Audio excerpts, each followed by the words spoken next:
یہ قصہ ہے 1799 کا اور مقام ہے پیرس، مگر منظرنامہ کچھ جانا پہچانا سا لگتا ہے۔ سرد ہوائیں چل رہی تھیں اور عوام کے پیٹ میں بھوک کا الو دہک رہا تھا۔ دکانوں کے شیلف ایسے صاف تھے جیسے ہمارے حکمرانوں کا دامن، اور تندور ایسے ٹھنڈے جیسے غزہ کے معاملے پر امت مسلمان کی غیرت۔ شہر میں آٹا تھا نہ امید، بس شاہی محل کے باہر ایک ہجوم تھا جو پیٹ پر پتھر باندھے کھڑا تھا۔ ادھر محل کے اندر کا ماحول سب اچھا ہے کی رپورٹ جیسا تھا۔ فانوس جل رہے تھے، میزوں پر مرغن کھانے سجے تھے اور اشرافیہ کے کہہ دیواروں سے ٹکرا رہے تھے۔ ایسے میں ایک گھبرایا ہوا درباری ملکہ ماری اینٹونیٹ کے پاس پہنچا اور کہا، سرکار عوام روٹی مانگ رہے ہیں اور شہر میں آٹے کا کال پڑ چکا ہے۔ ملکہ نے شاید اپنی ہیرے جڑی انگوٹھی سیٹ کرتے ہوئے معصومیت سے پوچھا، اگر روٹی نہیں ہے تو یہ بے وقوف بریوش کیوں نہیں کھا لیتے؟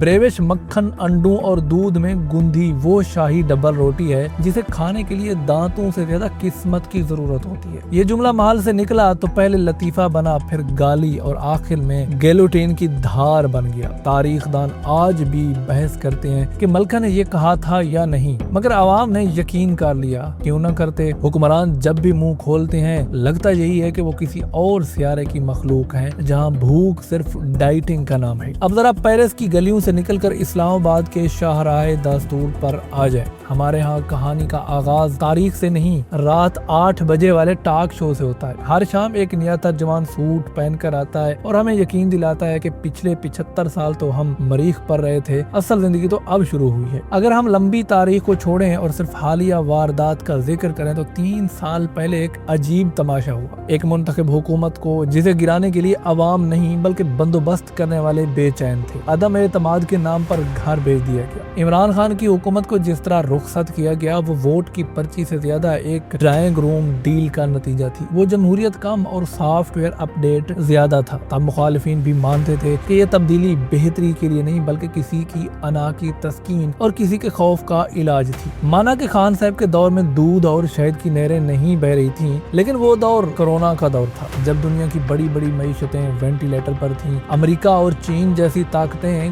گھٹنوں کے بل تھیں۔ تب توقع تھی کہ پاکستان کا اللہ ہی حافظ ہے، مگر ہوا کیا؟ سمارٹ لاک ڈاؤن اور احساس پروگرام کے سہارے غریب کا چولہا بجھنے سے بچ گیا۔ اگر اس وقت موجودہ تجربہ کار ٹیم مسلط ہوتی تو شاید پہلے ہی دن ملک بھر میں کرفیو لگا کر چابی IMF کے حوالے کر دی جاتی۔ جو پاکستانی عوام کورونا وائرس سے مرنے سے بچ جاتی وہ بھوک اور فاقوں سے مر جاتی۔ کورونا کے بعد جب دنیا سنبھلی تو پاکستان میں ترقی کی شرح 6% کو چھو رہی تھی۔ انڈسٹری کا پہیہ چل رہا تھا، ٹیکسٹائل سیکٹر نے پہلی بار ریکارڈ ترقی دیکھی، گاڑی کچی سڑک پر ہی صحیح مگر چل رہی تھی۔ پھر اچانک کچھ سیانوں کو خیال آیا کہ نہیں، ایسے مزہ نہیں آ رہا، چلو ملک کو ڈیفالٹ سے بچاتے ہیں۔ اب ذرا اپنا کیلکولیٹر نکالیں اور اپنی قسمت کا ماتم کریں۔ خان کے آخری دنوں میں مہنگائی 12% تھی تو اسے قیامت کہا جاتا تھا، لاگ مارچ ہوتے تھے، کپڑے پھاڑے جاتے تھے۔ آج مہنگائی 38 سے 45% کا ہنسا عبور کر چکی ہے اور وہی لوگ اسے مشکل فیصلہ قرار دے رہے ہیں۔ ڈالر جو 180 روپے شرماتا تھا اب 300 کے آس پاس مونچھیں تاؤ دے رہا ہے۔ پیٹرول 150 پر